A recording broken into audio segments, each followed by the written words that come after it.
मुद्रा भद्राय राजते.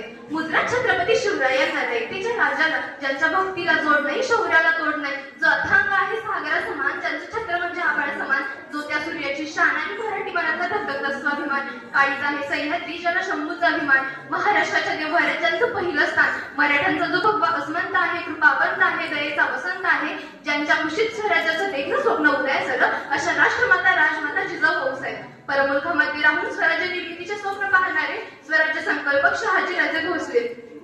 शब्द हे शस्त्र समजून विद्वळ बुद्धीच्या अभंगातून समाज प्रबोधनाचे कार्य करणारे संत तुकोबाराय, संत नामदेवराय आणि पित्याने निर्माण केलेलं स्वराज्याचं नुसतं रक्षणच नाही केलं, तर ते स्वराज्य 10 पटीनं वाढवले, ते म्हणजे आपले शंभूराजे.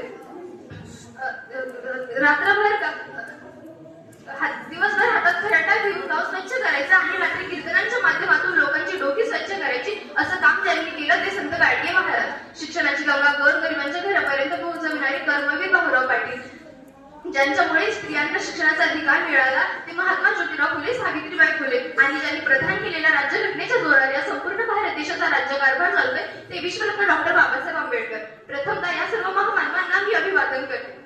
प्रत्यक्ष लक्षात राहतात असे नाही, प्रत्यक्ष लक्षात राहतात असे नाही, आणि काही क्षण विसरू म्हणता विसरता येत नाही, आणि असाच आजचा हा क्षण आहे. आजच्या दिवशी 16व्या शतकात शिवनेरीवर एक तारा चमकला, तोफांचा गडगडाट झाला, सनई चौघडे वाजू लागले, एक आरोळी त्या सह्याद्रीच्या कडे कपारातून दुमली. अरे माझा राजा जन्माला, माझा शुभ जन्माला, दीन दलितांचा कैवारी जन्माला, दुष्टांचा संहारी जन्माला, अरे माझा राजा जन्माला, माझा शुभ जन्माला. इतिहास घडविणारे आम्ही असे जन्मलो ना कुठे, इतिहास घडविणारे आम्ही असे जन्मलो ना कुठे, झुकविले त्या हिमालया, पुजतो आम्ही शिवराया, सहन होणार नाही स्वराज्याची परेड, कारण जातीवंत हृदयात आमच्या ठळकतात आऊसाहेब. विसरलो नाही त्या लाखो करोडो मावळ्यांचे बलिदान, शंभूराजे आठवले की डोळ्यातले अश्रू आपोआप झडतात. अरे जिथं पडते आमची पावलं, त्याच इतिहासाच्या वाटा वाकत तर नाहीच, पण मोडते नाही मराठा. परंतु मराठा नेमकं म्हणायचं तरी कोणाला, तर आम्ही एक विशिष्ट प्रकारचीच जात अपेक्षित करतो, तर खऱ्या अर्थाने तोच खरा मराठा, जो शेवटपर्यंत मरेपर्यंत वागणार नाही, तोच खरा मराठा. मग तो कुठल्याही जातीचा असू द्या किंवा कुठल्याही धर्माचा असू द्या. छत्रपती शिवरायांनी हिंदवी स्वराज्य स्थापन केले, कारण त्यांच्यासोबत असंख्य मावळे होते. तानाजी, यसाजी, संताजी, बाजी यासारखे असंख्य मावळे होते.